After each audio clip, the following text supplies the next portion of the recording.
Hello भाई लोगों, कैसे हो आप लोग सभी। This is Amit Bhardwaj, welcome to my channel. तो दोस्तों, आज की एक और नई वीडियो में आपके लिए लेके आए हैं और ये वीडियो बहुत इंटरेस्टिंग होने वाली है। और ये वीडियो उन सभी भाई लोगों के लिए है जो मेरे भाई लोग होटल मैनेजमेंट की पढ़ाई कर रहे हैं या फ्यूचर में होटल मैनेजमेंट करना चाहते हैं। जी हाँ दोस्तों, बट मेरे भाई लोग जो होटल मैनेजमेंट करना चाहते हैं लेकिन वो होटल मैनेजमेंट करने के बाद होटल्स में जॉब नहीं करना चाहते, उन सभी भाई लोगों के लिए। तो दोस्तों, वीडियो को लंबा ना करते हुए वीडियो को स्टार्ट करते हैं। तो जी हाँ दोस्तों, तो मैं बताना चाहता हूँ आप लोगों के लिए कि आज जो मैं वीडियो लेके आया हूँ, आज जो मैं आपके लिए टॉपिक्स लेके आया हूँ, उस टॉपिक का नाम है रिटेल मैनेजमेंट। जी हाँ दोस्तों, जब भी आप होटल मैनेजमेंट करते हैं या हॉस्पिटैलिटी मैनेजमेंट करते हैं या टूरिज्म मैनेजमेंट करते हैं, कोई भी आप कोर्स करते हैं, तो उसके पास आपके पास दो तरह की जॉब रहती है। एक आपकी फर्स्ट वन रहती है, जो आपकी पहली जॉब रहती है, वो रहती है कन्वेंशनल जॉब। जी हाँ दोस्तों, और सेकंड वन जो आपके पास जॉब रहती है वो होती है अनकन्वेंशनल जॉब। तो दोस्तों, आप कंफ्यूज हो रहे होंगे कि कन्वेंशनल और अनकन्वेंशनल ये क्या हुआ। तो दोस्तों, मैं आपको बताना चाहता हूँ कि कन्वेंशनल जॉब वो जॉब होती है, आप होटल मैनेजमेंट करते हो और होटल मैनेजमेंट करने के बाद आप किसी होटल्स में काम करते हो, और जो भी आपके कोर 4 डिपार्टमेंट्स रहते हैं, front office, kitchens department, housekeeping department, service department, इन चारों डिपार्टमेंट्स में से किसी एक डिपार्टमेंट में आप अपना जॉब शुरू करते हो और अपना करियर शुरू कर देते हो, जॉब करना स्टार्ट कर देते हो। तो वो, क्योंकि आपको होटल मैनेजमेंट की आपने पढ़ाई की हो तो आपको उसके बारे में पता है और आप उसी में अपना जॉब कंटिन्यू करते हो, तो उसको कहते हैं कन्वेंशनल जॉब। सेकंड जो ऑप्शंस जो आपके पास जॉब रहती है, सेकंड जो जॉब रहती है वो रहती है अनकन्वेंशनल। अनकन्वेंशनल जो जॉब होती है, इस अनकन्वेंशनल जॉब में जन्म होता है रिटेल का। जी हाँ दोस्तों, अनकन्वेंशनल्स में आपके आ जाते हैं रिटेल। जितने भी आपके रिटेल्स रहते हैं, रिटेल्स में फॉर एग्जांपल्स आपके जितने भी शॉपिंग्स मॉल रहते हैं, फॉर एग्जांपल बिग बाज़ार हो गया, पेंटालून्स हो गया, मैक्स हो गया, जितने भी ये सारे बड़े बड़े मॉल्स रहते हैं, इसके अंदर आपका पीवीआर सिनेमा रहते हैं, मैक्स हॉस्पिटल्स रहते हैं, या कोई भी आपका क्विक रेस्टोरेंट्स रहते हैं लाइक मैकडोनल्ड्स हो गया, डोमिनोज हो गया, केएफसी हो गया, एट्सेट्रा। ये सभी जितने भी आपके ये रिटेल्स के अंदर आते हैं, जितने भी आपके ये ब्रांड्स हैं ये रिटेल के अंदर आते हैं। आपके जितने भी शॉपिंग्स मॉल रहते हैं, शॉपिंग्स मॉल के अंदर आपके जितने भी ब्रांड्स आते हैं, लाइक वुडलैंड आता है, बाटा आता है, आपका रेंगलर्स हो गया, आपका स्पाइकर हो गया, लिवाइस हो गया, ब्लैकबेरी हो गया, जितने भी ये सारे ब्रांड रहते हैं, इन सभी में जब भी आप अपना करियर बनाते हैं तो ये सभी जितने भी ब्रांड्स हैं, ये मॉल्स हो गए, ये सभी रिटेल मैनेजमेंट के अंदर आते हैं, ये सभी रिटेल सेक्टर्स में आते हैं। जी हाँ दोस्तों, तो मैं आपको बताना चाहता हूँ कि अगर आप होटल मैनेजमेंट करने के बाद होटल्स में जॉब नहीं करना चाहते हैं और आप कोई दूसरा सेक्टर्स ढूंढ रहे हो, तो आपके पास रिटेल एक बहुत ही बढ़िया अपॉर्चुनिटी है जॉब करने के लिए। जी हाँ दोस्तों, तो मैं आपको बताना चाहता हूँ रिटेल के एडवांटेज और डिसएडवांटेज कि अगर आप रिटेल्स में जॉब करते हैं तो आपके क्या नुकसान है उससे और क्या फ़ायदे हैं एज़ कम्पेयर टू होटल के मुकाबले।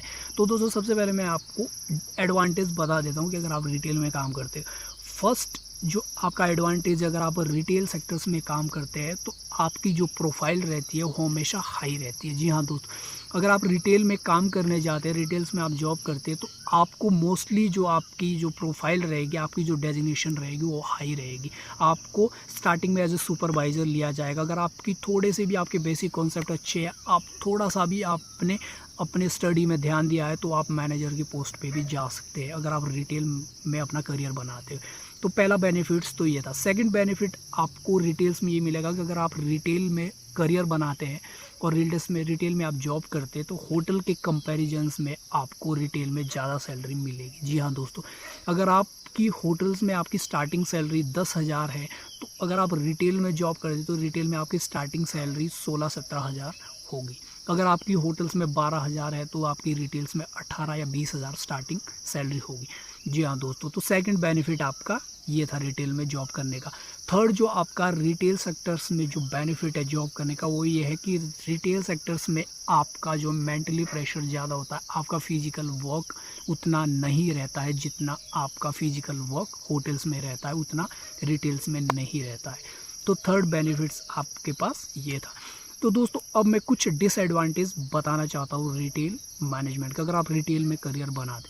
तो दोस्तों पहला जो डिसएडवांटेज है वो ये है कि अगर आप रिटेल में काम करते, आप किसी भी मॉल्स में काम करते, आप किसी भी KFC, मैकडोनल्ड्स, मैक्स हॉस्पिटल्स, किसी भी सेक्टर्स में जो 5 स्टार कैटेगरी में आते हैं, या कोई ब्रांड हो गया, रेंगलर है, ब्लैकबेरी है, स्पाइकर है, किसी में भी आप अगर जॉब करते हैं as a manager, as a supervisor, और आप उस रिटेल में परेशान हो गए हो, आप होटल में आना चाहते हो, तो आपके लिए बहुत डिफ़िकल्ट होने वाला है। जी हाँ दोस्त, अगर आप रिटेल में चले गए तो रिटेल में अगर आप एज ए सुपरवाइज़र काम कर रहे हैं या आप एज अ मैनेजर काम कर रहे हैं रिटेल में, और उसके बाद आप स्विच कर देते हो, होटल्स में आते हो, तो दोस्तों ये ज़रूरी नहीं है कि अगर आप रिटेल में मैनेजर हो या रिटेल में सुपरवाइज़र हो और आप रिटेल से होटल्स में आते हो, तो होटल्स में आपको सुपरवाइज़र या मैनेजर्स नहीं बनाया जाएगा, आपको एंट्री लेवल से स्टार्ट करना पड़ेगा। तो दोस्तों फर्स्ट डिसएडवांटेज ये था। सेकेंड डिसएडवांटेज आपका ये है कि अगर आप रिटेल्स में काम करते हो तो आपकी इनिशियल सैलरी बिल्कुल बहुत अच्छी होने वाली है, स्टार्टिंग जो सैलरी हो बहुत अच्छी होगी, लेकिन कुछ टाइम के बाद, कुछ सालों के बाद आपको ऐसा लगेगा कि आपकी सैलरी रुक सी गई है। जी हाँ दोस्तों, कुछ साल के बाद आपकी सैलरी, जो आपकी स्टार्टिंग सैलरी है, आपकी सैलरी में कोई ज़्यादा प्रमोशंस नहीं होने वाला है। जबकि अगर आप होटल्स में काम करते हो तो होटल में आपकी इनिशियल जो स्टार्टिंग जो सैलरी रहेगी वो कम रहेगी, बट आने वाले कुछ साल में आपकी सैलरी में बहुत अच्छा उछाल होने वाला है अगर आप होटल्स में काम करते हो। तो सेकंड डिसएडवांटेज ये था रिटेल सेक्टर में काम करने का।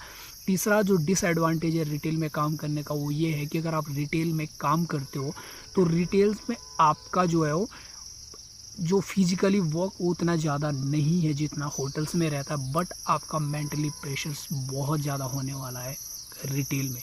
क्योंकि रिटेल्स में जब भी आप रिटेल में काम करते हो, रिटेल में जब भी आपको सेल्स का प्रेशर्स आपके ऊपर बहुत ज़्यादा होने वाला है, कितनी सेल्स होनी ही चाहिए। और थर्ड जो, और इस डिसएडवांटेज में मैं एक चीज़ और इंक्लूड करना चाहता हूँ, अगर आप होटल्स में काम करते हो तो होटल में आपसे कोई नहीं पूछेगा कि आपकी MBA है या नहीं है।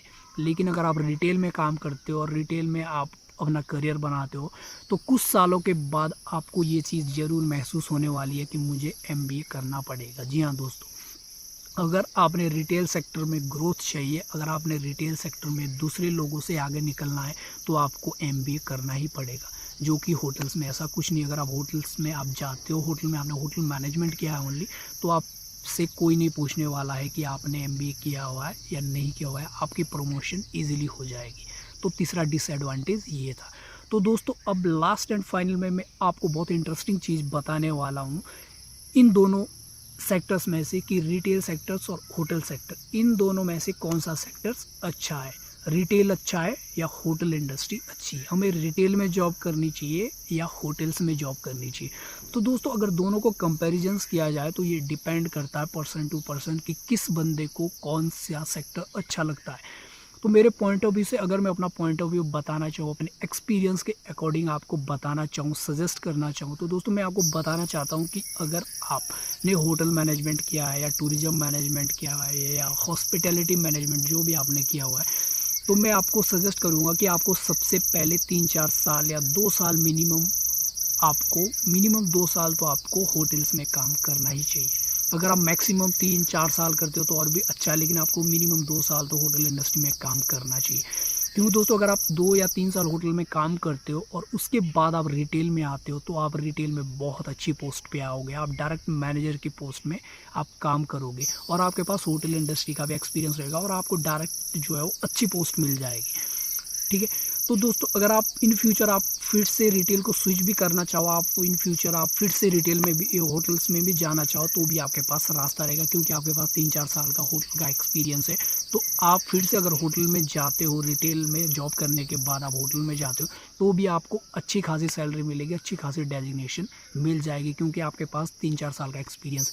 बट अगर आप as a fresher hotel management करने के बाद आप डायरेक्ट रिटेल में आप अपनी शुरुआत करते हैं, अपनी जॉब की स्टार्टिंग आप रिटेल से करते हो, तो आपके लिए मुश्किल हो जाएगी। अगर आपने कुछ टाइम के बाद होटल्स में आना है, आपको कुछ टाइम के बाद अगर आप होटल्स में आते हो तो आपको एंट्री लेवल से शुरू करना पड़ेगा। तो इस चीज़ का प्लीज़ ध्यान रखिएगा।